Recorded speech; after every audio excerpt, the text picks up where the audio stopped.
അതായത് മനസ്സിലാക്കേണ്ടത് പഴയ BJP അല്ല കേരളത്തിലെ ഇന്നത്തെ BJP. അത് 2024 പ്രൂവ് ചെയ്തു.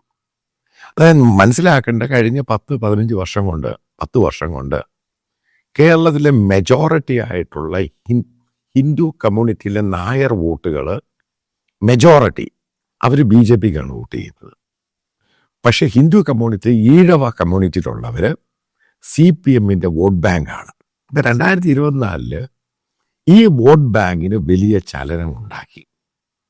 ആ ചലനമുണ്ടാക്കിയപ്പോഴാണ് BJPയുടെ പല കാൻഡിഡേറ്റും ഇൻക്ലൂഡിങ് ആറ്റിങ്ങൽ അവിടെ മുരളീധരൻ അത്രയും വോട്ട് പിടിച്ചതിൻ്റെ പേരിലാണ് അടൂർ പ്രകാശ് ജയിക്കുന്നത്. അതാണ് അതിൻ്റെ കാരണം.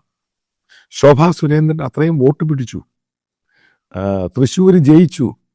മറ്റ് പല കോൺസ്റ്റിറ്റ്യുവൻസിനും അസംബ്ലി സെഗ്മെന്റിലും ഇവര് കാര്യമായ രീതിയിൽ വോട്ട് പിടിച്ചു.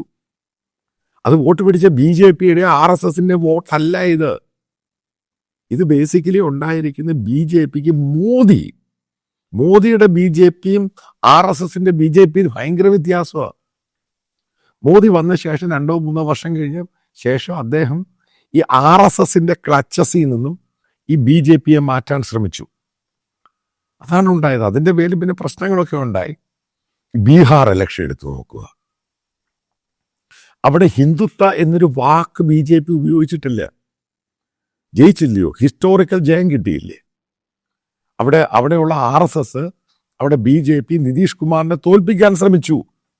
ഠാക്കൂർ വോട്ടുകളും ഭൂമിയാർ വോട്ടുകളൊക്കെ മാറ്റാൻ അവരെ കൊണ്ട് സ്വാധീനം. എന്നിട്ട് BJPയുടെ പഴയ നേതാക്കളായ പല MPമാരും ഈ ഇപ്രാവശ്യത്തെ MP ഉൾപ്പെടെ മറ്റ് പലരെയും വെച്ച് ഗെയിം കളിക്കാൻ നോക്കി. RK സിംഗ് പഴയ മന്ത്രിയായിരുന്നു. അങ്ങനെ പല നേതാക്കളെ വെച്ച് ഗെയിം കളിക്കാൻ നോക്കി. എന്നിട്ട് BJP തോറ്റു? ഇല്ല, BJP വലിയ ഭൂരിപക്ഷത്തിന് ജയിച്ചു. അതായത് മനസ്സിലാക്കുക, RSSന്റെ ഡിമാൻഡാണ് ഈ അടുത്ത BJPയുടെ പ്രസിഡന്റ് ഒരു ഫുൾ ടൈം RSS ബന്ധമുള്ള ഒരാൾ ആകണം. അത് മോദിയും അമിത്ഷായും അതിനെ എതിർക്കുന്നുണ്ട്. മിക്കവാറും ഈ ബീഹാർ ഇലക്ഷൻ കഴിഞ്ഞു അവർ മോദിയും അമിത്ഷായും ആ പറയുന്ന ആൾ തന്നെ ആയിരിക്കും ആകാൻ പോകുന്നത്.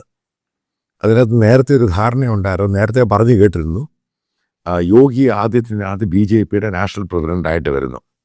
അതിനുള്ള സാധ്യതയില്ല.